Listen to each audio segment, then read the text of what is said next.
Joining us here on Ukraine Today is Zoriana Mishchuk. She is a member of the EU-Ukraine Civil Society platform, which is part of the association agreement. Zoriana, welcome, and thank you for joining us. Thank you for the invitation. So my first question is about civil society and how the European Union is working in Ukraine to strengthen this. So what is your work, or what are you doing? Okay, there's a lot of questions. I shall start from the first one, how the EU works with civil society in Ukraine.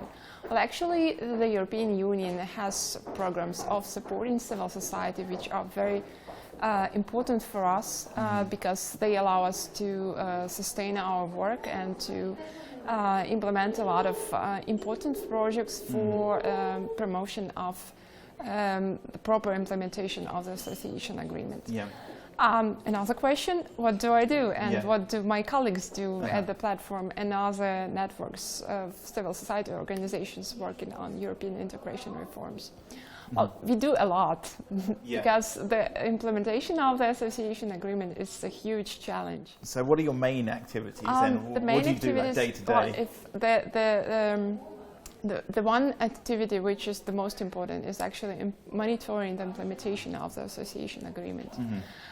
We provide the civil society control of the reform process, but equally important is also our participation in the process. There are so many talks on the list, and obviously the civil servants of Ukraine are not able to cope with all of them, and here is the expertise and experience and knowledge of European policies which is accumulated by civil societies of crucial importance. So civil society organizations contribute to drafting laws.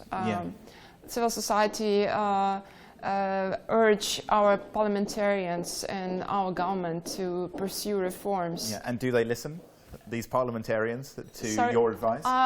Yes, sometimes they do. Sometimes they offer cooperation by themselves because they are also interested. They are also unable to cope with the scope of all the challenges and the reforms they face. So they are quite interested in enlisting the help of civil society experts. So there are some positive examples of cooperation, and draft laws promoted by civil society becoming laws. And when these laws are implemented, do you think that you have the laws and they're implemented, but do you think they're actually enforced? Is that part of your work as well, to make sure they are enforced, or do you just draft the laws? Oh, well, definitely that's a big challenge for us, because, you know, having laws doesn't mean they are implemented. Well, exactly. Yes, that's the rule in this part of the world. So a lot of efforts goes to insisting that the laws that are adopted are implemented. And are they being implemented from what you've seen? Not always. Not really. What sort of areas are they being implemented and not? It's difficult to say which of them are implemented, which of them are not. It's definitely... Is it like general, like judiciary, for example? Do you see they're kind of being swept aside? Maybe not exactly swept aside, but we know that the culture of ignoring laws is very dispersed and typical for this country. So I'm interested in that. How do you think you can persuade the Ukrainian parliamentarians to actually observe the laws and your suggestions? Well, it's not the work of the parliamentarians to observe laws. It's more on the side of the government to ensure that laws are implemented.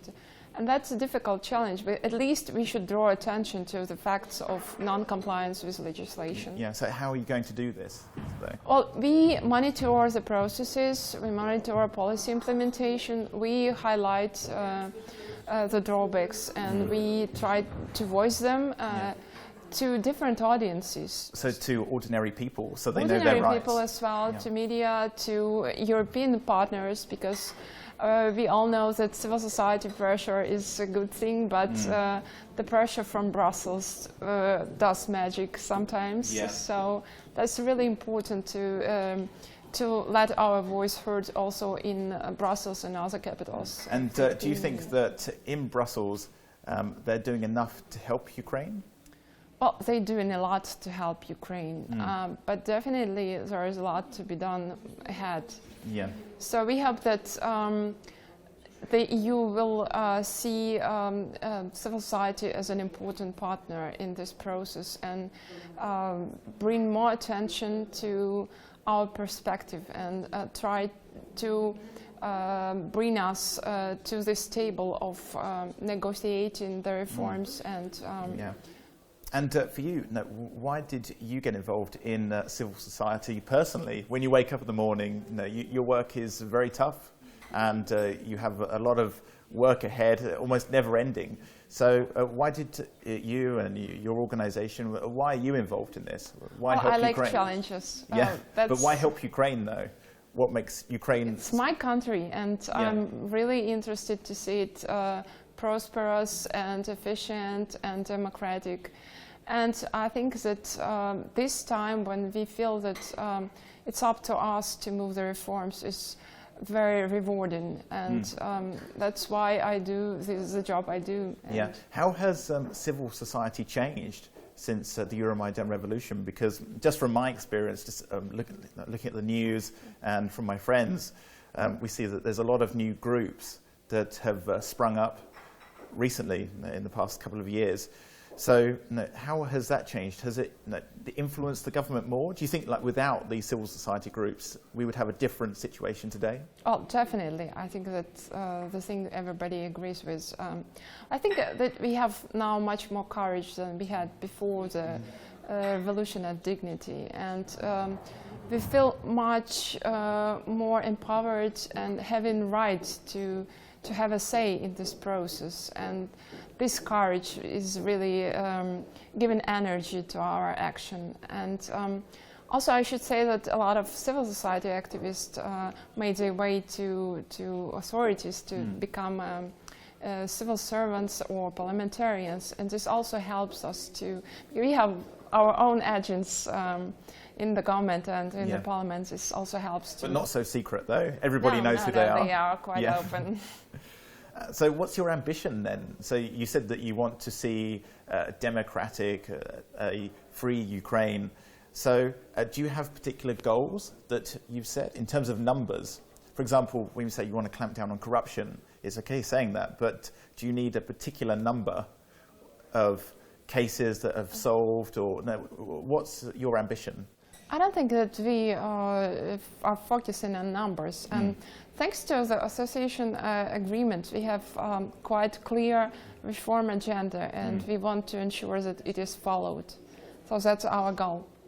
Okay, thank you very much. Zoriana Mishchuk, thank you very much for joining us. Now back to the news.